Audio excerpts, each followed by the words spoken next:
आप सभी को मेरा राम राम। लॉ नामा के फर्स्ट एपिसोड में मैं सीमा सिंधु आपका स्वागत करती हूँ। इस चैनल के ज़रिए मैं आपको कॉम्प्लेक्स लीगल इश्यूज़ बहुत ही सरल भाषा में बताने की कोशिश करूँगी। हरियाणवी में कहूँ तो सीधी पादरी बात करूँगी। आज हम बात करते हैं हेमंत सोरेन के केस के बारे में।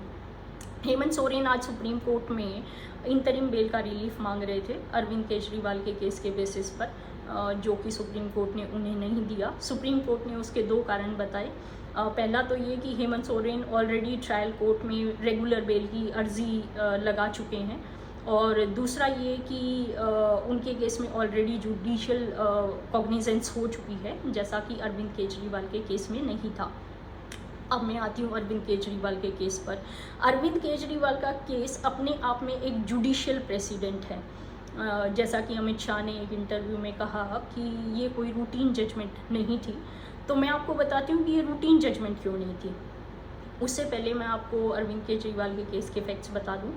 अरविंद केजरीवाल फ़िलहाल इंतरिम बेल पर रिहा हैं और 2 जून को उन्हें फिर से सरेंडर करना है। इंतरिम बेल का एक तो कानून में कोई प्रोविज़न नहीं है।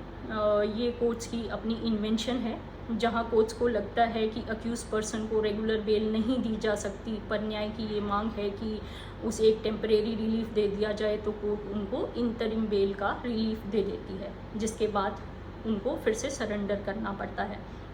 अब मैं आती हूँ इस केस की दो बहुत ही इम्पॉर्टेंट बातों पर। पहली तो ये कि अरविंद केजरीवाल ने बेल के लिए ही अप्लाई नहीं किया था। इनफैक्ट जिस केस में उनको ये रिलीफ मिला है वो एक अपील है, जिसमें उन्होंने अपना अरेस्ट चैलेंज किया हुआ था। क्योंकि ये केस थोड़ा लंबा चलने वाला था, तो बहस के दौरान कहीं सुप्रीम कोर्ट ने ऐसा कहा कि अगर वो बेल के लिए अप्लाई करें तो कोर्ट उन्हें इंतरिम रिलीफ देना कंसीडर कर सकता है। ऐसी पॉजिटिव इंडिकेशंस मिलने के बाद ही उनके वकील ने बेल पर बहस की और उन्हें ये इंतरिम रिलीफ मिला।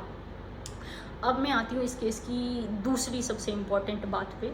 वो ये है कि इस केस के ज़रिए सुप्रीम कोर्ट ने पॉलिटिशियंस का एक विशेष अधिकार तय किया है। क्या है वो विशेष अधिकार? वो विशेष अधिकार ये है कि इलेक्शन एक्टिविटीज़ में पार्टिसिपेट करना अब बेल का एक आधार बन गया है। सुप्रीम कोर्ट ने अपने ऑर्डर में अपनी ही 2 जजमेंट्स का सपोर्ट लिया है, शिवा शंकर दास और चंद्रबाबू नायडू का।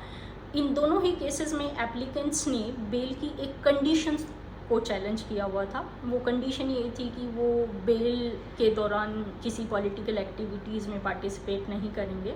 तो सुप्रीम कोर्ट ने ऐसा कहा कि पॉलिटिकल एक्टिविटीज़ में पार्टिसिपेट करना किसी भी पॉलिटिशियन का एक मौलिक अधिकार है, तो इस तरीके की कंडीशन अनरीजनेबल है।